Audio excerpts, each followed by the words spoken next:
Hello all of you, स्वागत है आप सभी लोगों का हमारे चैनल पर। और कल की क्लास में मैंने आप सभी लोगों को संबंध और फलन चैप्टर का कुछ परिचय बताया था। और आज की क्लास हम स्टार्ट करेंगे द्विधारी संबंध और उसके प्रकार से। यहाँ पर हमें द्विधारी संबंध में कौन कौन से संबंध पढ़ने हैं, पहले उनको जान लेते हैं। द्विधारी संबंध की परिभाषा क्या होती है उसको भी जान लेते हैं, ठीक है। और उसके बाद हम प्रश्नावली के क्वेश्चनों को सॉल्व करते हैं। देखिए यहाँ पर हमें जो है 4 संबंध पढ़ने हैं। पहला स्वतुल्य संबंध, दूसरा सममित संबंध, तीसरा संक्रामक संबंध और चौथा तुल्यता संबंध। प्रश्नावली 1.1 के सारे क्वेश्चन इन्हीं संबंधों पर आधारित हैं। तो सबसे पहले आप एक एक रिलेशन को वेल डिफाइंड पढ़ लीजिए, उसके बाद जो है आप आगे प्रश्नावली पर बढ़िए। तो चलिए यहाँ पर सबसे पहले हम ये जानते हैं कि द्विधारी संबंध क्या होता है। तो ठीक है, द्विधारी संबंध, द्विधारी संबंध, द्विधारी संबंध को हम इंग्लिश में बोलते हैं बाइनरी रिलेशन, ठीक है। द्विधारी संबंध क्या होता है, इसकी परिभाषा को हम एकदम पहले विधिवत समझ लेते हैं। देखिए, अगर मैं यहाँ पर कहूँ कि माना ए एक अरिक्त समुच्चय है। कैसा है? अरिक्त समुच्चय। हमने आप लोगों को रिक्त समुच्चय की परिभाषा बताई थी और अरिक्त समुच्चय की परिभाषा भी बताई थी, ठीक है। अगर नहीं बताई तो ध्यान सुन लीजिए। अरिक्त समुच्चय एक ऐसा समुच्चय जिसके अंदर कुछ एलिमेंट उपस्थित हों, ठीक है। वो रिक्त नहीं होना चाहिए, ठीक। कुछ भी एलिमेंट उपस्थित हों, एलिमेंट होने चाहिए बस, ठीक। तो वह समुच्चय जो होता है वो अरिक्त समुच्चय कहलाता है। तो माना एक ए जो है वो अरिक्त समुच्चय है, तो ए से ए में परिभाषित संबंध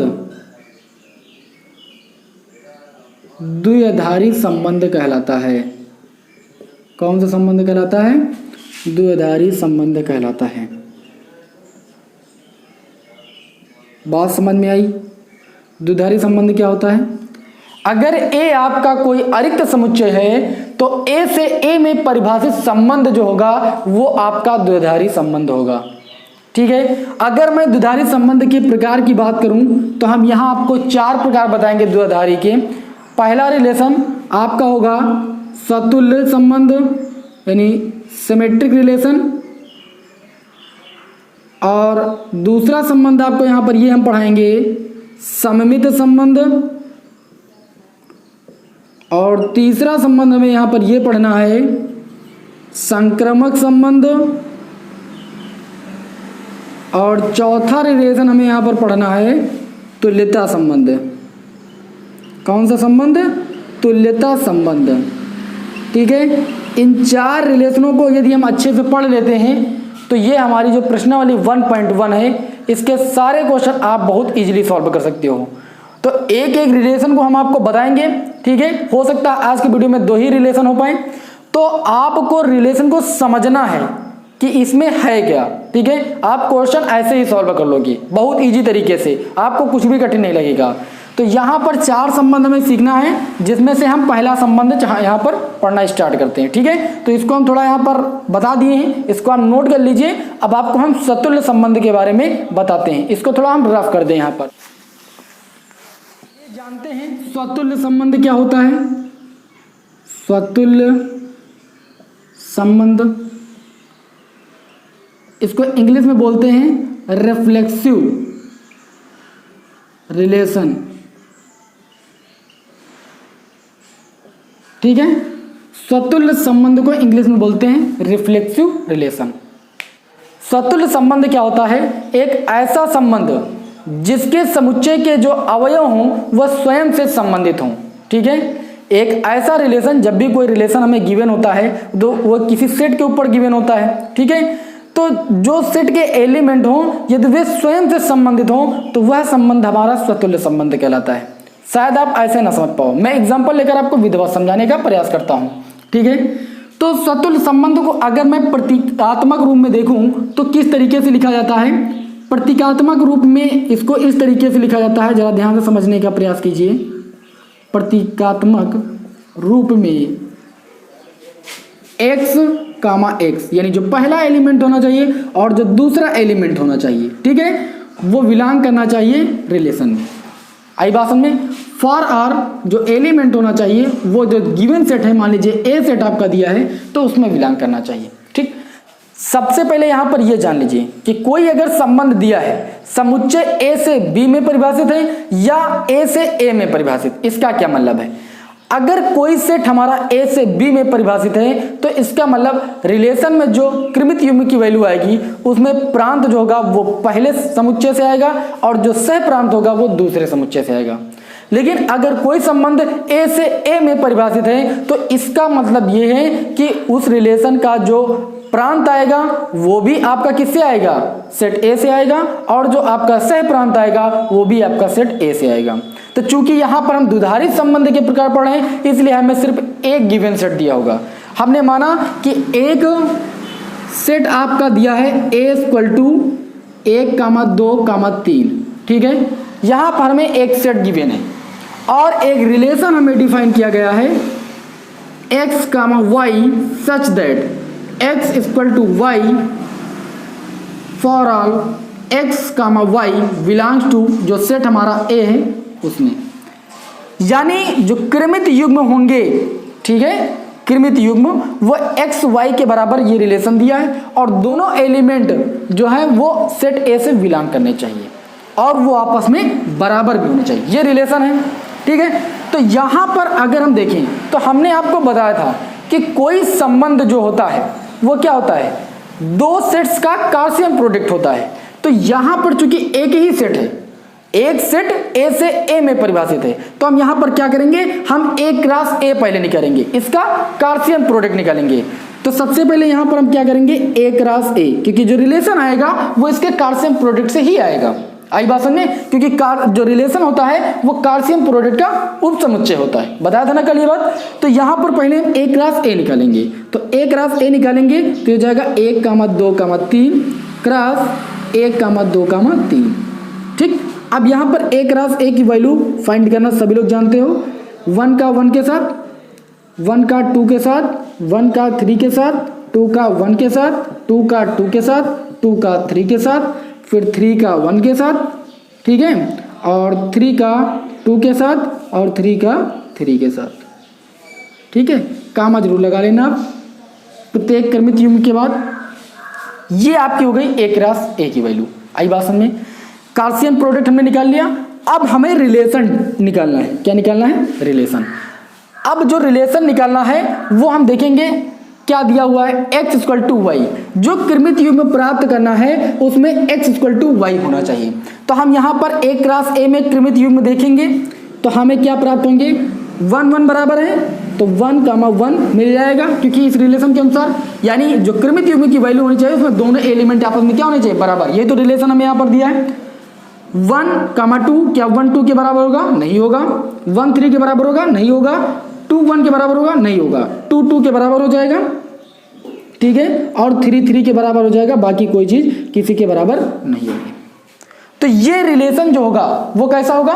सतुल्य संबंध होगा। कैसा होगा? सतुल्य संबंध। अब आप कहोगे यहां पर सर दो रिलेशन, पहला रिलेशन ये, दूसरा ये, ठीक है। तो ये रिलेशन जो लिखा हुआ है ये रोस्टर फॉर्म में लिखा हुआ है और ये सेट बिल्डर फॉर्म में लिखा हुआ है, ठीक है।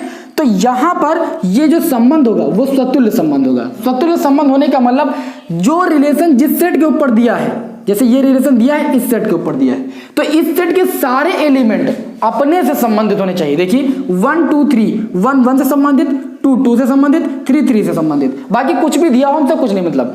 हमें क्या करना है? हमें जो अवयव दिए हैं सेट के अंदर वो स्वयं से संबंधित होने चाहिए, बस।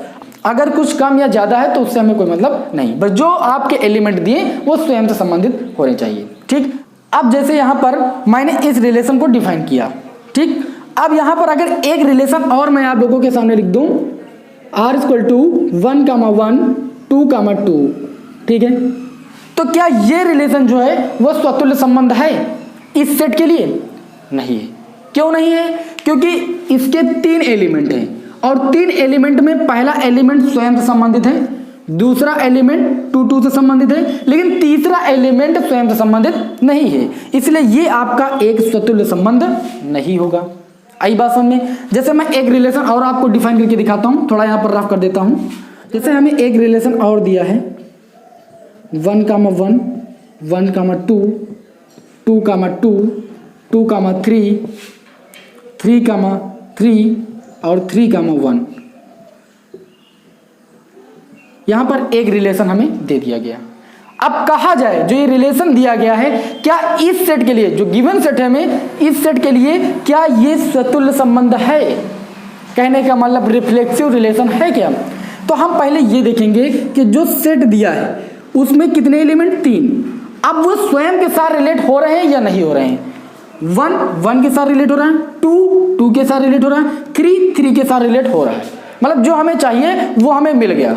अब बाकी जो दिया है उससे हमें कोई मतलब नहीं, बस इसके अंदर जो एलिमेंट उपस्थित थे वो स्वयं से संबंधित हैं, इसलिए ये आपका रिलेशन कैसा होगा? ये आपका रिफ्लेक्सिव रिलेशन होगा। ठीक है, कुछ रिफ्लेक्सिव रिलेशन का कॉन्सेप्ट आप लोगों को समझ में आया। अर्थात जो गिवन सेट है उसका प्रत्येक एलिमेंट यदि स्वयं से संबंधित है तो वह संबंध हमारा स्वतुल्य संबंध होगा। अब क्वेश्चन में आपको कैसे स्वतुल्य संबंध प्रूव करना है, ठीक, वो भी समझा देते हैं आपको। तो यहां पर आप लोग स्वतुल्य संबंध के बारे में समझ गए होंगे। अब मैं एक क्वेश्चन आप लोगों को बताता हूं कि अगर कोई क्वेश्चन दिया है तो हमें उसको स्वतुल्य संबंध प्रूव करना, तो कैसे प्रूव करेंगे, ठीक, वो भी आपको लिखकर बता देते हैं। क्योंकि स्वतुल्य संबंध जब प्रूव करना है तो जो भाषा लिखनी है वो आपको समझनी है। ठीक है, तो यहां पर इसको थोड़ा हम रफ करते हैं और आपको स्वतुल्य संबंध के क्वेश्चन को सॉल्व करना समझाते हैं। ठीक है स्टूडेंट्स, मैंने आपके सामने 2 क्वेश्चन लिए। ठीक है, पहले क्वेश्चन को आप ध्यान से पढ़िए। लिखा है, क्या प्राकृतिक संख्याओं के संबंध में एक संबंध आपको डिफाइन है जो कि x, y नेचुरल नंबर में बिलोंग करता है, तो स्वतुल्य संबंध है या नहीं, ये आपको दिखाना है। तो यहां पर स्वतुल्य संबंध हमें कैसे प्रूव करना है, ध्यान से समझिए। पूरी लैंग्वेज को स्टेप बाय स्टेप समझोगे तब समझ में आएगा। पहले क्वेश्चन में हमें स्वतुल्य है या नहीं ये बताना है, तो हम यहां पर लिखेंगे स्वतुल्य संबंध के लिए, स्वतुल्य संबंध के लिए जो प्रतीकात्मक रूप होता है वो क्या होता है? x, x बिलोंग करना चाहिए रिलेशन में, जो रिलेशन दिया है उसके अकॉर्डिंग। ठीक है, for all x belong to given set. अब गिवन सेट आपका यहां पर कौन सा है? Natural number. ठीक है, तो x बिलोंग किस में करना चाहिए? नेचुरल नंबर में। ठीक है, अब आपको यहां पर क्या करना है, देखिए स्वतुल्य संबंध के लिए x, x यानी जो x, x कर्मित युग होना चाहिए वो रिलेशन में बिलोंग करना चाहिए। ठीक है, और यहां पर x जो बिलोंग करता है यानी जो आपका अवयव है वो नेचुरल नंबर में। तो यहां पर हम लिखेंगे, क्या लिखेंगे? यही चीज लिखेंगे कि x, x belongs to r। क्या लिखेंगे? माना कि x, x बिलोंग कर रहा है रिलेशन में, जो आपका रिलेशन दिया है। तो यहां पर आप ध्यान से समझिए, यही रिलेशन अभी जब x, y था तब x बराबर y के था x, y जब कृमित युग में दिया था तब रिलेशन था आपका x इक्वल टू y। अब यहां पर हमने माना कि x, जब बिलोंग कर रहा है r में, तब रिलेशन क्या निकलेगा? तब निकलेगा आपका x इक्वल टू x, क्योंकि x y था तो x इक्वल टू y हुआ। यहां पर x x है तो x किसके बराबर हो जाएगा? x के। अब जो हमें ये कंडीशन दी है, क्या ये कंडीशन सही है अथवा गलत? अगर ये कंडीशन फॉर नेचुरल नंबर के लिए सही है, ठीक है, तब ये संबंध आपका क्या होगा? स्वतुल्य संबंध होगा। क्या x x के बराबर होगा नेचुरल नंबर में? तो नेचुरल नंबर 1 2 3, अभी 1 रखेंगे तो 1 1 के बराबर होगा, 2 नेचुरल नंबर रखेंगे तो 2 के बराबर होगा, x के स्थान पर 3 रखेंगे तो 3 3 बराबर होगा। यानी ये कंडीशन हमारी क्या है? ये कंडीशन हमारी सही है प्रत्येक एलिमेंट के लिए। अगर एक भी एलिमेंट के लिए ये कंडीशन हमारी सत्य नहीं होती है तो ये स्वतुल्य संबंध नहीं होगा। क्या लिखेंगे? x इक्वल टू x, जो कि क्या है? सत्य है। ये कंडीशन हमारी सत्य है ना, इसलिए दिया गया संबंध क्या होगा? स्वतुल्य संबंध होगा। क्या होगा? स्वतुल्य संबंध होगा। आई बात समझ में?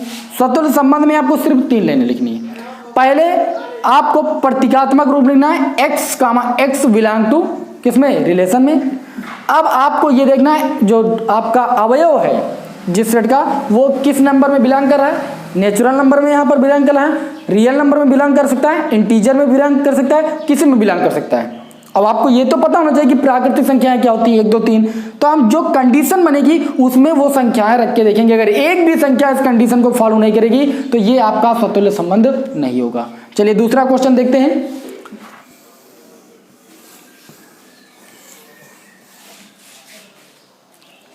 दूसरा क्वेश्चन आपका कह रहा है यदि r वास्तविक संख्याओं का समुच्चय है, r वास्तविक संख्या यानी रियल नंबर्स का समुच्चय है, सेट है, एक संबंध निम्न प्रकार से परिभाषित है r equal to a comma b a less than equal to b cube, क्या स्वतुल्य है? आपको यह बताना है क्या यह स्वतुल्य है। अब यहां पर हम क्या लिखेंगे, स्वतुल्य के लिए, स्वतुल्य संबंध के लिए, स्वतुल्य संबंध के लिए हम क्या जानते हैं कि x कामा x।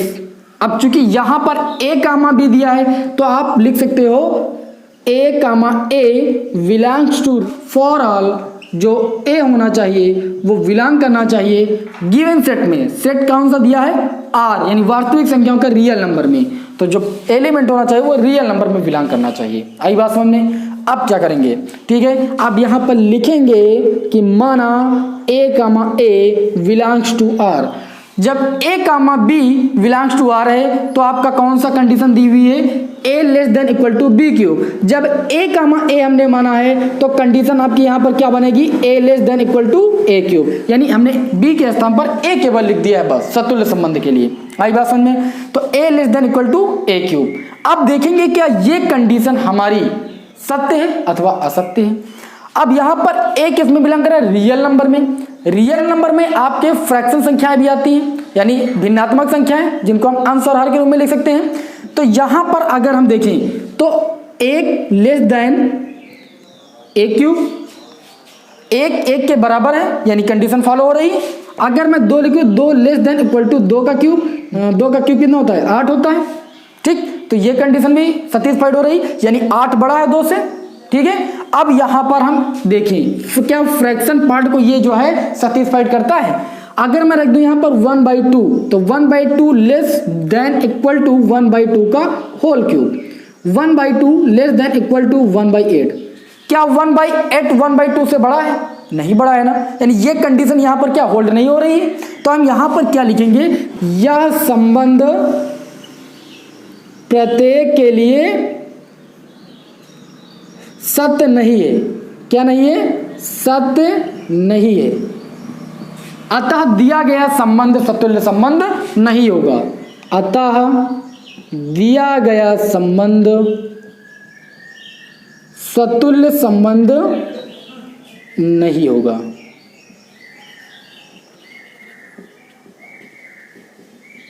आई बात समझ में?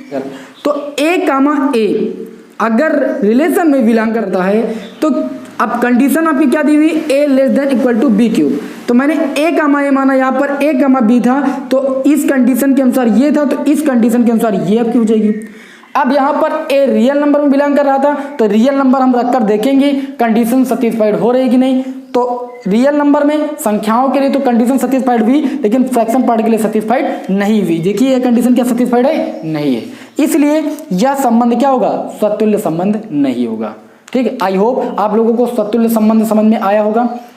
अब इसके बाद मैं आप लोगों को डिटेल से सममित संबंध के बारे में बता देता हूं। ठीक है, अब कोई भी सवाल आप स्वतुल्य संबंध आराम से प्रूव कर लोगे। ठीक है, इसको मैं रफ कर देता हूं। यहाँ पर अपना दूसरा संबंध पढ़ते हैं। दूसरा संबंध होता है हमारा सममित संबंध। कौन सा संबंध, सममित संबंध। इसको हम इंग्लिश में बोलते हैं सिमेट्रिक रिलेशन। कौन सा रिलेशन, सिमेट्रिक रिलेशन। ठीक है, अब सिमेट्रिक रिलेशन को यहां पर हम डिटेल से पढ़ लेते हैं कि सिमेट्रिक रिलेशन क्या होता है।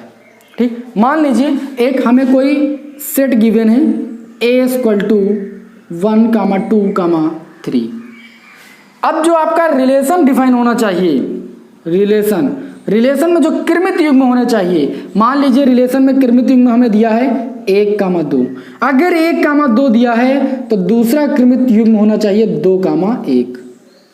ठीक, तब ये जो है सिमेट्रिक जाना जाएगा। आई बात समझ में? सिमेट्रिक कब होता है? प्रतीकात्मक रूप में अगर हम समझने का प्रयास करें, प्रतीकात्मक रूप में सिमेट्रिक का क्या मतलब होता है? सिमेट्रिक का मतलब ये होता है कि अगर कोई क्रमित युग्म x, y बिलोंग करता है R में, देन एम्प्लाइज y, x भी बिलोंग करना चाहिए R में। ठीक है, जहां x, y बिलोंग करेंगे उस दिए गए गिवन सेट में। ठीक, जो सेट आपको दिया होगा x, y वहां से बिलोंग करने चाहिए। अगर x, y दिए गए रिलेशन को सेटिस्फाइड करता है तो y, x जो क्रमित युग्म होना चाहिए वो भी दिए गए रिलेशन को सेटिस्फाइड करना चाहिए। अगर ऐसी कंडीशन प्रूव हो जाती है तो दिया गया संबंध हमारा सममित संबंध होगा। कैसा संबंध होगा? सममित संबंध होगा। जैसे मैं एक रिलेशन की और बात करता हूं, एक रिलेशन हमें दिया जाए यहीं पर इसी सेट के लिए 1,2, 2,2 और 2,1। एक रिलेशन हमें दिया है और पूछा जाए क्या इस समुच्चय के लिए यह दिया गया रिलेशन सममित संबंध है, तो आप सममित संबंध के लिए क्या देखते हो? 1,2 आपका दिया है पहला क्रमित युग्म, तो दूसरा क्रमित युग्म हमें क्या मिलना चाहिए? इसका प्रतिबिंब मिलना चाहिए। कहने का मतलब इसका मिरर इमेज मिलना चाहिए। मिरर इमेज का मतलब समझते हो? जैसे आपका x, y लिखा है, मिरर बना दिया, तो इसका मिरर इमेज क्या बनेगा? y, x। 1,2 है, इसका मिरर इमेज क्या होगा? 2,1। आई बात समझ में? तो 1,2 है तो इसका मिरर इमेज इसमें मिल रहा है 2,1। ठीक, और 2,1 का मिरर इमेज मिल रहा है 1,2। अब जो दूसरा एलिमेंट है 2,2, क्या इसका मिरर इमेज है? हाँ बिल्कुल, 2,2 का मिरर इमेज 2,2 ही होता है, और 2 बार तो सेट में लिखा नहीं जाता है, इसलिए ये क्या होगा? ये हमारा सममित संबंध होगा। क्या होगा? सममित संबंध होगा। किस समुच्चय के लिए? इस समुच्चय के लिए। ठीक है, एक रिलेशन और मैं आपको डिफाइन करके यहां पर दिखाता हूं। R इक्वल टू 1,2, 2,1 और 1,3, ऐसा कोई आपको रिलेशन डिफाइन हो और पूछा जाए क्या इस दिए गए सेट के लिए यह रिलेशन सममित संबंध है, तो आप देखोगे यहां पर पहला क्रमित युग्म मिल रहा है 1,2 मिल रहा है, दूसरा इसका प्रतिबिंब मिलना चाहिए 2,1 मिल रहा है, 2,1 का प्रतिबिंब मिल रहा है, 1,3 का प्रतिबिंब क्या होता है? 3,1। तो क्या 1,3 का मिरर इमेज हमें इसमें मिल रहा है? नहीं मिल रहा है, इसलिए दिया गया संबंध क्या होगा? सममित संबंध नहीं होगा। तो सममित संबंध के बारे में आपको कुछ समझ में आ गया होगा। अब हम कुछ क्वेश्चन लेते हैं और आपको उनको क्या सिद्ध करना है? सममित संबंध सिद्ध करना है। सममित संबंध हम कैसे सिद्ध करते हैं, ध्यान से समझना। इसको यहां पर हम ग्राफ करके आपके सामने 2 क्वेश्चन लेते हैं और आप बिल्कुल बेहतर तरीके के साथ समझ जाओगे कि सममित संबंध होता क्या है। ठीक है, अब आपके सामने हमने 2 क्वेश्चन लिए हैं। यहां पर पहला क्वेश्चन लिए हैं कि बोल रहे हैं कि दिखाइए कि R जो रिलेशन आपका दिया हुआ है ये एक सममित संबंध है। क्या है? यह एक सममित संबंध है। और दूसरा क्वेश्चन में भी एक रिलेशन दिया गया है, आपको दिखाना है कि यह एक सममित संबंध नहीं है। किसके लिए? वास्तविक संख्याओं के लिए। ठीक, यहाँ पर हम लिखना भूल गए हैं, वास्तविक संख्याओं के लिए जो x, y है। ठीक है, यहाँ पर लिख लेना for all x, y belongs to R, यानी रियल नंबर। ठीक है, तो चलिए हम पहले क्वेश्चन को पहले सॉल्व करते हैं। यहाँ पर पहला क्वेश्चन दिया, दिखाइए R इक्वल टू, एक आपका रिलेशन दिया हुआ है यहाँ पर, और x इक्वल टू y सममित संबंध है, दिखाना है। तो हम यहाँ पर क्या लिखेंगे? सममित संबंध के लिए। क्या लिखेंगे? सममित संबंध के लिए। अब सममित संबंध के लिए क्या कंडीशन होती है कि अगर x, y बिलोंग करता है R को, तो दिस इंप्लाइज y, x भी बिलोंग करना चाहिए किसको? R को। जहां x, y जो होना चाहिए वो उस सेट में बिलोंग करना चाहिए। x, y जो आपके तत्व या अवयव हैं वो उस गिवन सेट में बिलोंग करना चाहिए। तो यहाँ पर आपको कोई सेट नहीं दिया है, यहाँ पर आपको इस कंडीशन के अंडर क्या करना है? हमें सममित प्रूव करना है। तो यहाँ पर एक कंडीशन दी, एक रिलेशन दिया हुआ है कि x, y यदि क्रमित युग्म होगा तो x, y के बराबर होगा। तो यहाँ पर हम क्या लिखेंगे? लिखेंगे माना, जैसे स्वतुल्य संबंध के लिए मानते थे x, x बिलोंग करना चाहिए में, तो x, x विलांग को आर लिखते थे, वैसे यहाँ पर क्या लिखेंगे, लिखेंगे x, y belongs to r, और जब x, y belongs to r तो आपकी कंडीशन क्या दी हुई है, तो कंडीशन दी हुई है x इक्वल टू वाई। अब इसके विपरीत अगर y इक्वल टू एक्स हो जाए तो y, x बिलोंग करेगा r को, करेगा ना। तो यहां पर हम जो कंडीशन लिखे हैं सर्वप्रथम ये देखेंगे क्या इसको हम पलट सकते हैं, क्या x इक्वल टू वाई है तो इसको हम लिख सकते हैं y इक्वल टू एक्स, यहां पर या करके लिख लीजिए, क्या x इक्वल टू वाई तो इसको y इक्वल टू एक्स लिख सकते हैं, ठीक है। तो जब x, y बिलोंग r में था तो x equal to Y condition दी थी, तो अगर हम x इक्वल टू वाई को y इक्वल टू एक्स लिख देंगे दिस इंप्लाइज तो हमारा y, x बिलोंग करेगा किसको, r को। अब हमें क्या करना था, हमें तो यहां पर यही दो कंडीशन प्रूव करनी थी ना कि अगर x, y बिलोंग r को करता है तो y, x बिलोंग करना चाहिए r को, और वो कंडीशन हमारी क्या हो गई, प्रूव हो गई। तो हम यहां पर क्या लिखेंगे, यह सत्य है। इस प्रकार दिया गया संबंध कैसा संबंध होगा, दिया गया संबंध सममित संबंध होगा। आई बात समझ में, कहने का मतलब ये है जो आपका कृमित युग्म है अगर वो x, y बिलोंग करता है किसको, रिलेशन को, तो y, x भी बिलोंग करना चाहिए रिलेशन को, तब वो आपका सममित संबंध होगा। ये क्वेश्चन आप लोगों को समझ में आया, अगर नहीं आया होगा तो अभी जैसे दूसरा क्वेश्चन आपको समझाएंगे आप समझ जाओगे, ठीक है। क्योंकि किसी चीज को समझने के लिए हमें उस पर अभ्यास करना होता है, ठीक है। तो यहाँ पर हम दो क्वेश्चन आपको बताएंगे, आप विधिवत तरीके से भी समझ जाओगे सममित क्या होता है। उसके बाद एक्सरसाइज के क्वेश्चन भी आपको बताएंगे। लिखा है दिखाइए कि r equal to x, y जो कृमित युग्म है वो किस कंडीशन को होल्ड कर रहा है, x less than equal to y, सममित संबंध नहीं है, और यहां पर जो आपके अवयव हैं वो रियल नंबर में बिलोंग करेंगे, वास्तविक संख्याओं में, ठीक है। अब जैसे हम सतुल्य संबंध की जो कंडीशन होती थी उसको मानते थे, वैसे यहां पर जो सममित संबंध की कंडीशन उसको मानेंगे। यहां पर क्या लिखेंगे कि माना x, y बिलोंग करता है r को, ठीक है। x, अगर y बिलोंग करता है r को तो कंडीशन आपको कौन सी दी हुई है, कंडीशन दी हुई है x less than equal to Y cube. आई बात समझ में, और x, y क्या है, रियल नंबर है। तो अगर मैं रियल नंबर रख के देखो यहाँ पर x के स्थान पर 1 और y के स्थान पर 4 रख दो, 4 का क्यूब, तो आपका आ जाएगा 4 का क्यूब 1 से अधिक हो जाएगा। ये कंडीशन सेटिस्फाइड हो रही है। कहने का मतलब ये है कि 1, 4 कृमित युग्म जो होगा वो रिलेशन में होगा। लेकिन अब क्या 4, 1 रिलेशन में होगा, ये देखेंगे। क्या देखेंगे, क्या 4, 1 रिलेशन में होगा। अगर यहां पर मैं 4 लिख दूं और लेस देन इक्वल टू 1 का क्यूब लिख दूं तो क्या 1 का क्यूब जो है वो 4 से बड़ा है, नहीं बड़ा है, ठीक। यानी ये कंडीशन तो हमारी फॉलो हो ही नहीं रही है। ये कंडीशन तो फॉलो हो रही है पहली वाली, लेकिन अगर हम x के स्थान पर y कर देंगे तो ये कंडीशन हमारी फॉलो नहीं होगी, ठीक है। क्या लिखेंगे, यह प्रत्येक मान के लिए सत्य नहीं है, यह प्रत्येक मान के लिए सत्य क्या है, नहीं है। इसलिए यह संबंध हमारा कौन सा संबंध नहीं होगा, इसलिए यह संबंध हमारा सममित संबंध नहीं होगा। सममित संबंध के लिए अगर x, y बिलोंग करता है r को तो y, x भी बिलोंग करना चाहिए r को, तब जाके क्या होगा, तब जाके वह सममित संबंध होगा। तो यहां पर x, y बिलोंग कर रहा था r को, तब तो आपकी कंडीशन देखिए प्रूव हो रही थी, ठीक है, सेटिस्फाइड हो रही थी। लेकिन जैसे ही हमने एलिमेंट चेंज किए तो कंडीशन हमारी फॉलो नहीं हो रही थी, इसलिए यह संबंध हमारा सममित संबंध नहीं होगा। आई बात समझ में, ठीक है। तो आप लोगों को आज की इस क्लास में स्वतुल्य संबंध और सममित संबंध के बारे में हमने बताया। अब कल की क्लास में आप लोगों को हम संक्रामक संबंध और तुल्यता संबंध के बारे में बताएंगे, क्योंकि एक एक संबंध को आपको समझना बहुत जरूरी है। अगर आप एक साथ सारे संबंध पढ़ोगे तो शायद आप लोगों की समझ में ना आए, ठीक। अभी हम संक्रामक संबंध भी आपको बता सकते हैं, लेकिन अब कल की क्लास के लिए हम उसको रहने देते हैं, ठीक है। तो चलिए मिलते हैं आपको नेक्स्ट क्लास में। अगर आपको कोई भी दिक्कत होती है तो आप कमेंट के माध्यम से हमें अपनी प्रॉब्लम जरूर बताइए। कल की वीडियो में फिर से एक बार पुनः आपको मिलते हैं, तब तक के लिए जय हिंद, जय भारत।